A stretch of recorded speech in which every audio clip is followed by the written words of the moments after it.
Hi, and welcome back to the OG YOLK Podcast. We're so excited to have Hikari. Yes, Hikari is a director of the film Rental Family, which stars Brendan Fraser.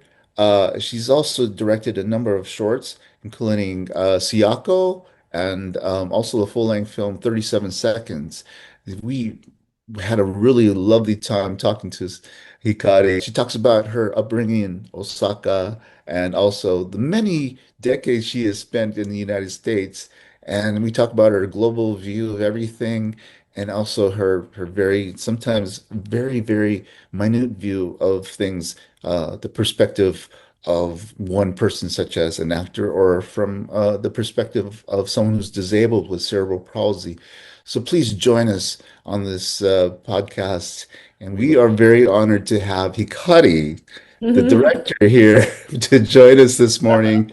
For me, it's in the morning because I'm zooming in from Seoul, Korea. Oh my gosh, how Yeah, exciting. I love Seoul so Seoul, much. Korea. I was just in your hometown of Osaka last night. Okay. Oh wow, last night. Yeah, Wow. last night. Are you just Yes. traveling for a job, for work? No, not for a job, just for vacation, family vacation. Oh, fun. Yeah. Those are the best. Uh, how long did you live in Osaka? I grew up, I was born and raised until I was 17. Well, I guess 18 will be exact. For 18 years, I went to high school until I went to high school in America. I was Okay. there all the way. Oh my So I do gosh. have a very thick accent. I don't know if you know about the Osaka accent, but but yeah, when I speak in Japanese, everybody knows where I'm from because we have a Oh, very thick dialects. I didn't In know that there was a Osaka. dialect from Osaka. I Yeah. I also spent 5 nights in Kyoto, and I do know that they have something specific, right? A Yeah, dialect. yeah, Yeah. very similar, very similar. Okay, it's Yeah, similar. but we're the loud one. Okay. Yeah. Oh, Volume is just a matter of opinion. Hey, Yeah, um, that's true. all your stories bring about family, bring about lifestyle. Uh, do you want to direct anything that is only what you write, or like I know you're doing Foster the Snowman, Yeah. No, but I have many different movies that has been written by somebody else. I mean, I have been mm, writing my own projects for sure. Mhm. mm, Rental Family was my second movie, so second feature film. Mhm. mm. Foster the Snowman is being written by these brilliant writers, John O'Matt and Peter Syke. Peter is one of the writer on the studio on Apple's TV show. He's hilarious. I have a sci-fi movie that is being written by this brilliant writer, Mhm. Malcolm. We got us, we haven't announced it yet, so maybe we should. Oh, Okay. So bleep, cut that bleep, part. bleep. Yeah, beep. So I have a sci-fi movie. We have an incredible actor attached to that one as well. I have a baseball movie. Okay. Yeah, it's a really good story. And then I have a love story. It's been written by this Oscar-nominated writer, and Hint, then I hint. have my own writer project that I'm writing with my writing partner, Stephen, Mm. who I wrote It's a the rental family with. yeah, Yeah, so I Blahut. just keep, I just keep, because you never know, nowadays, like, when can we make this movie? Even though the movie is ready to go, actors may not go ready to go, Yeah. or, just scheduling is so crazy. So I'm just gonna keep writing whatever I can to put my hand. Nice. Yeah. So, what sort of perspective do you take on when you take on a project? Because you were born in Japan and you hmm lived in America for many years. Yeah, that's your home now. So, Right. do you have the perspective of an American from Japan, or do you have the perspective of a Japanese? What sort of perspective or is it a global perspective? Mm. Oh, wow. That's a hard question because I'm just me looking at the thing, looking at the Yeah. story, looking at the relationship. Mm.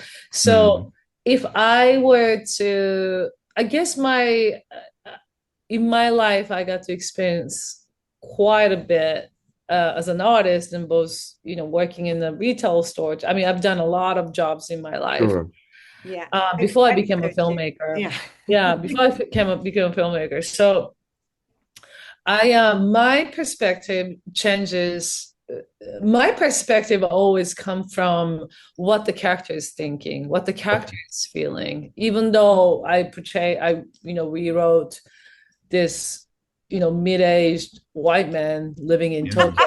That's not me, right? But then the Yeah. loneliness, how he's potentially wanting his life to be, that comes from my perspective. I kind of put myself into the character's shoes, and how Mm. would I react to it if I was in this position, if I were Uh-huh. feeling the way he's feeling or she's feeling.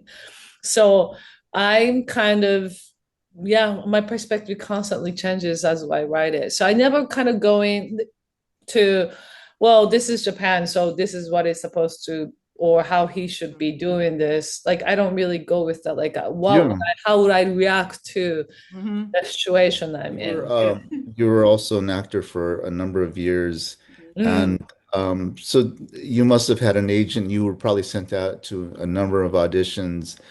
Um, I've been an actor myself, so I know Okay. the whole feeling. So you definitely had that perspective Yeah, of yeah, yeah, absolutely. acting. That's all from my experience. So I'm like walking, and usually I did all the acting here in LA too. Yeah. I did mostly commercials and music videos. So what you do Mm, is you just walk in, and usually commercials, there's a bunch of people, right? And I did some right. acting, like real acting. I had a couple of parts in the movies and TV shows and stuff, but mostly I did it commercials and videos. So you walk in and just like literally walk in, you say your name, you do your line, and they're like, thank Yeah. you. And you just Yeah. Thank the you. slates, and then you walk away. And I think doing that for commercials, which was constant. Like sometimes I go to 5 auditions in a day just because it's Mm, so Wow. quick. And I just learned to walk in and walk out and forget about it. And if I get a call back, great. Mm. yeah. And if I get a call back, they were like, are they gonna call me tomorrow? Because Oh that my would be a gosh. paycheck, right? And Yeah. then sometimes you hear it, sometimes you don't. Most of the time you don't. Yeah. And that's Why part did of the you business. why did you stop? Or why did you choose to leave? And or why do you not write a scene with you in it? Like, Oh, I have been put myself in my movies. I did. I mean, it's a you were in Rental Family? film called. No, no, no, no, no. That I wouldn't do that. Oh. I feel bad for the audience. I have played a Japanese teacher in one of the short film I made. It's called Canon Okay. Sochan. It's a comedy Oh, yeah. about this Indian scientist living in Tokyo falls in love with a vending machine, and I Yeah. played this Japanese teacher, online teacher. Um, Oh, so I'm in a couple of scenes. I I have yeah, I think I enjoy spending time with my actors, just yeah. kind of like shaping the performance, shaping what the meaning is of this scene. And Right. I think that I enjoy that so much more. And Hmm. I would never want to go back to audition again. I have so much respect for the actors. I'm right there with you. Yeah, yeah. And I think my focus just shifted, I think Mhm. once I became a filmmaker, I mean, I became a photographer first, really. Yes, I was Yeah. yes. doing a lot of still photography. And from there, just like found my kind of calling, and Yeah. I just never went back. And when I was at USC first year, I was still auditioning because that was my only income that I can get. Mm. And I Mm. still had a work visa, so I was able to audition for certain things. Mhm. So I did my first year. I did commercials. There was there was a very silly commercial called Hillshire Farm Go Meet. Oh, A long time ago, over 20 years ago. Uh, yeah.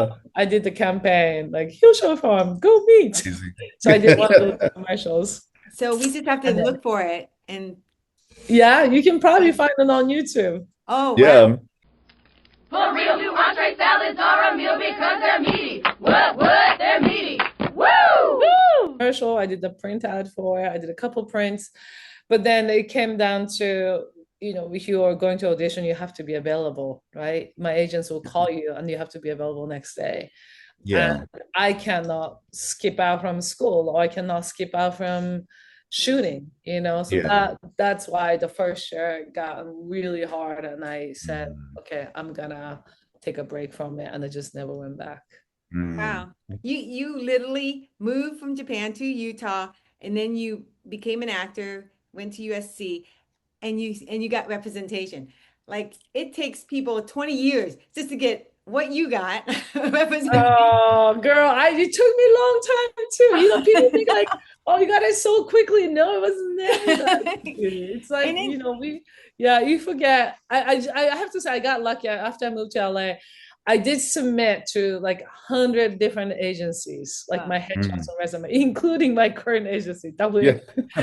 And they're like, we'll never take any agent, this listed materials from anybody. Totally, they're a huge agency, but I send it anyways. And there's only one guy call back and say, I'm interested in, and he was very old. He must be like in the 70s.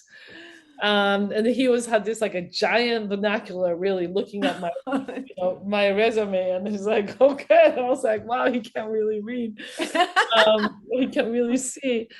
But then he sent me to auditions, and the first audition I booked it. And the second audition I booked it too. And then I stopped. So like, you know what I'm saying? Like, what's going on? What happened? Yeah. And it was like, what happened?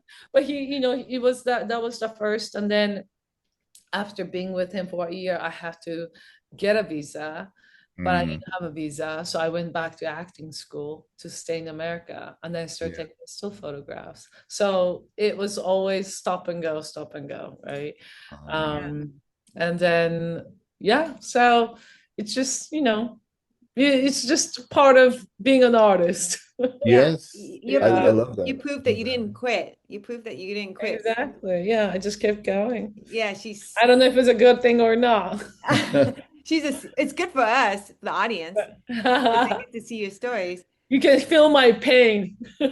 Yeah, we feel your pain, your happiness, your empathy, and a lot of different things in your movies. So it's not just one emotion, which is nice, because then it makes people more human if they feel all the emotions in one sitting. It really does.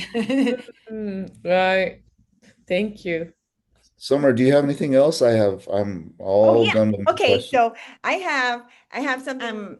I met Hikari at the press thing, the red carpet, and then all these other assertive women were there, and there's like 4 of us, and then they were like, boom, they put the mic right into her, and I was like, over here, just waiting, So I found out red carpets are not great for me because you have to be assertive.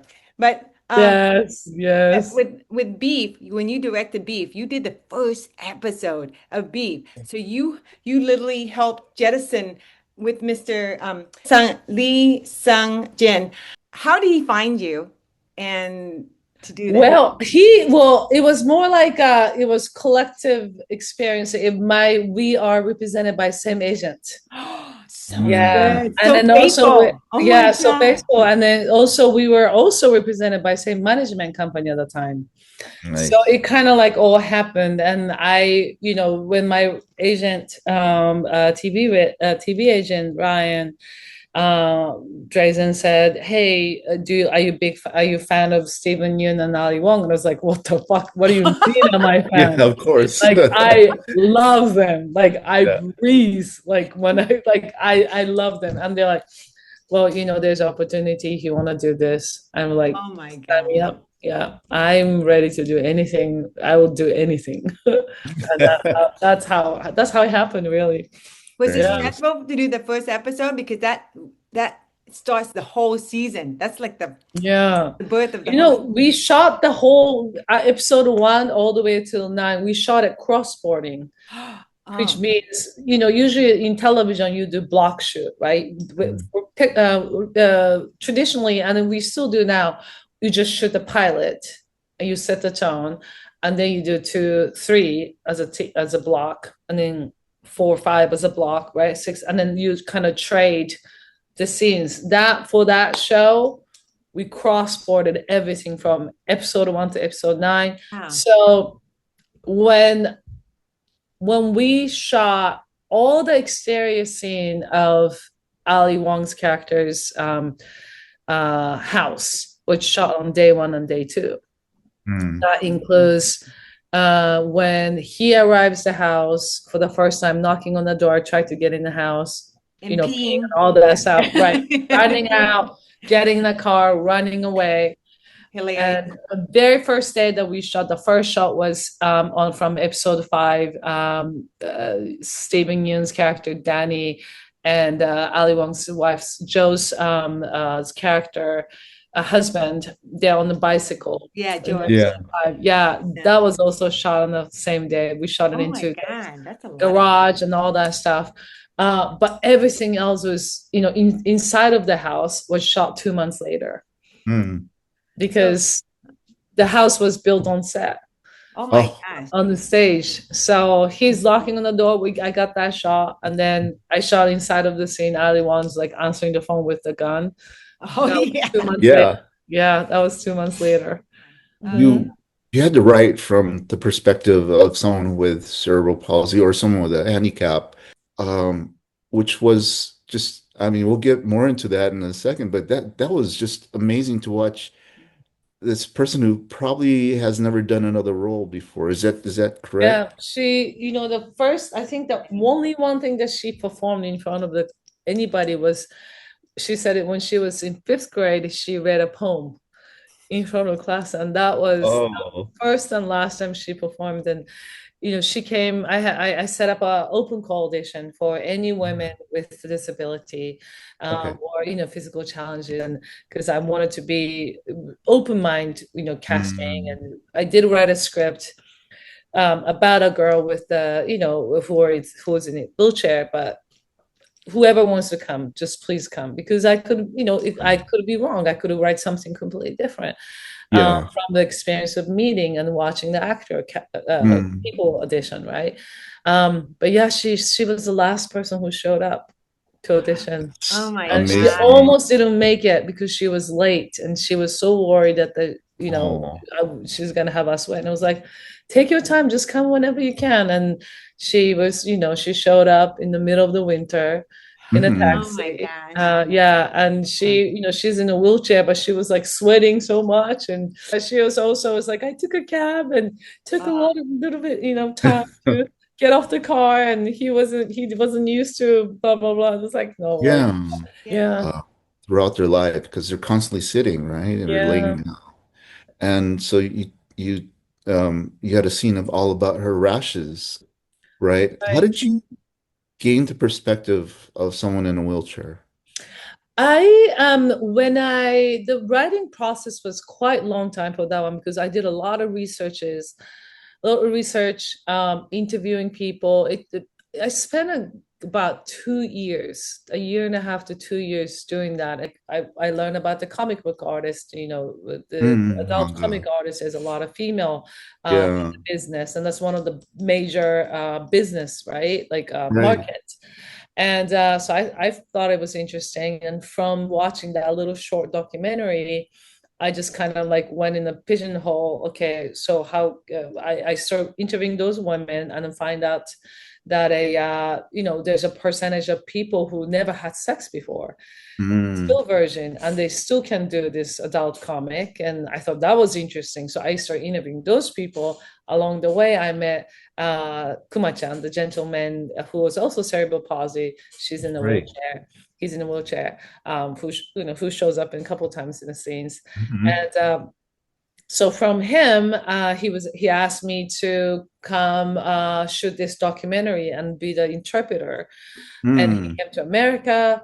We shot this video. We shot this interview. And and then during that time, I interviewed the doctor, sex target. She was a sex therapist.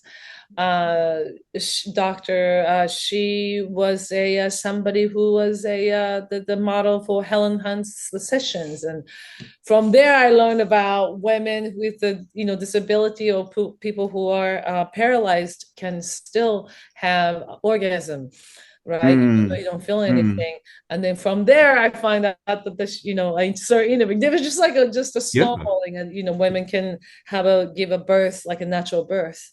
Wow. That kind of stuff. So I started writing a story, and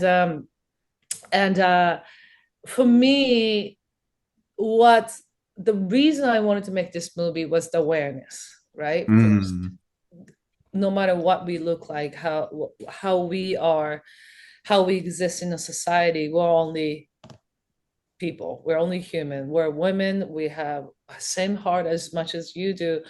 Everything about us, there's nothing between us. So, to create the compassion, right?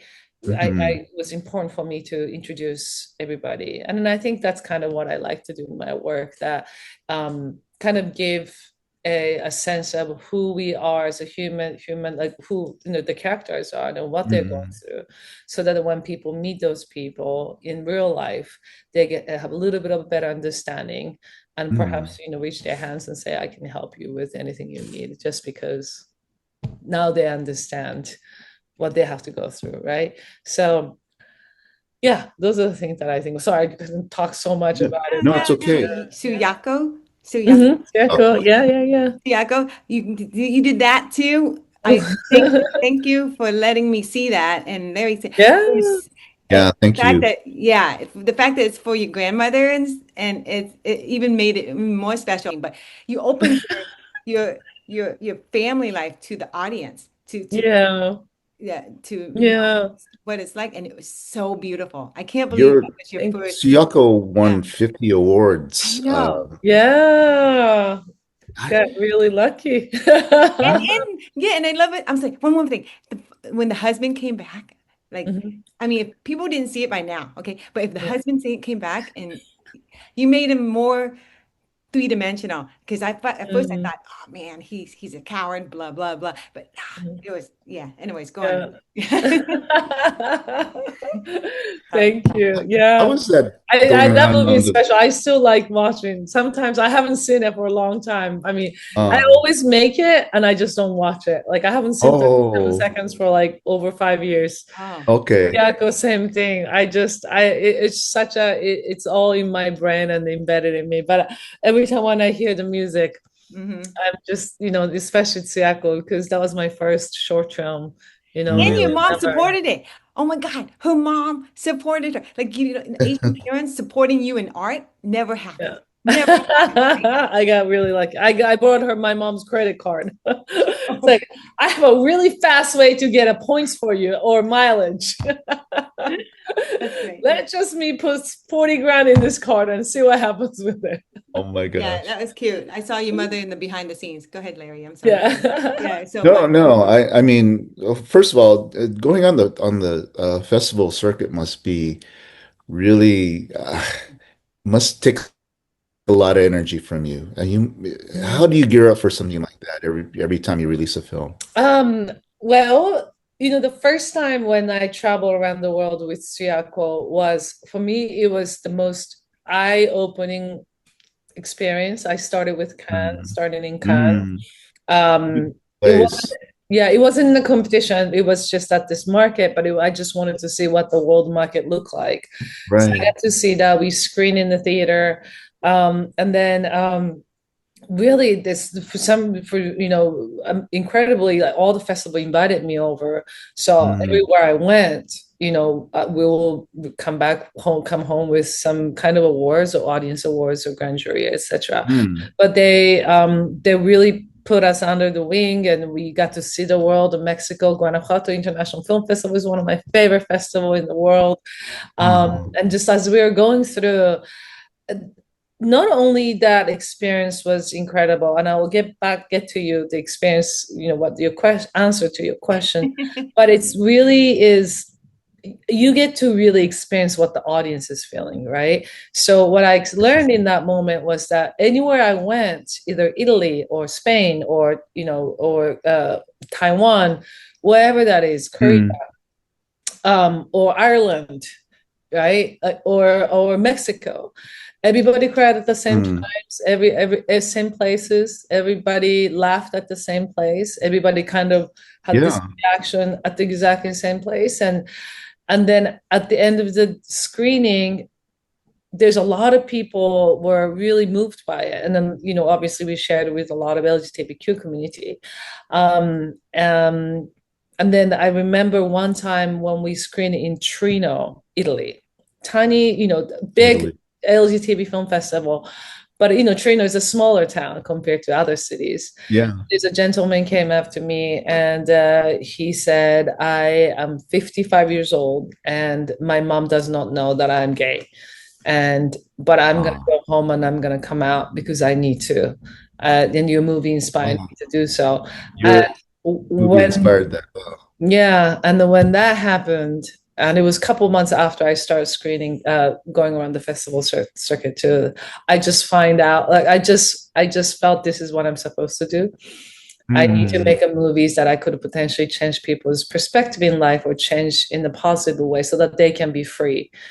So I will never forget that moment. And I'll never forget meeting him. And we had a tour, interpreter between us, and he was sharing that information with me and translating everything what he was saying. But so from there, just kind of, but I love going to festivals. That's like one of my favorite things. Aren't the audiences like a really nice mix of real cinephiles and also like really big super fans as well? They probably know your work better than you do in some cases.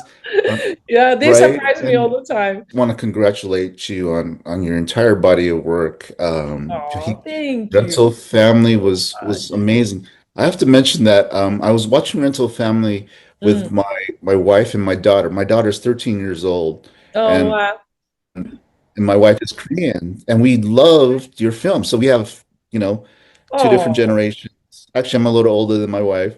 And then we all just watching your film, and it was like very, very enjoyable. Thank you. I have to say the casting was amazing. Mm. Is that something that you specifically chose or choose for your movies? Do you have people in mind when you go into shooting a movie? I mean, I have, when I was writing, I just kind of usually just go open-minded. Like I write a story for the sake of writing a great story, right? Yeah. Like I don't really think about anybody else unless the actor is already attached to the project. Then I think about the character. But for this one particularly, we just went into we wrote it, and then we ended up attaching actors after the fact. So we got really lucky enough to have Brendan Fraser to be interested in the script. And when I saw him in the screening of Well for BAFTA, I was thinking it was a BAFTA screening. I saw him and I just kind of felt that he was the guy that I needed to be working with, and he had all the essence and the kindness. And I mean, look at him, he's what not to love. He was putting on a photo exhibit in East Hollywood. This is maybe 20 years ago. He was showing all the pictures he took from the different movies he shot, and he was alone in this room, and I'm like, that's Brendan Fraser. I had no idea he was going to be in this film. And it was just me and him talking for about 20 minutes. He's like a gentle giant, isn't he? Yeah, he is a gentle giant. Yeah, the biggest teddy bear you can ever have in your life. Bear. Yeah, he's just like how he is in your movie. He's very personable. He's very caring. He cares so much about art, and he's very protective. He's very creative, and he's very open-minded. Anything that I suggest, he'll just, okay, sounds great. All right, let's do it, you know? And Yeah. I got really, really lucky.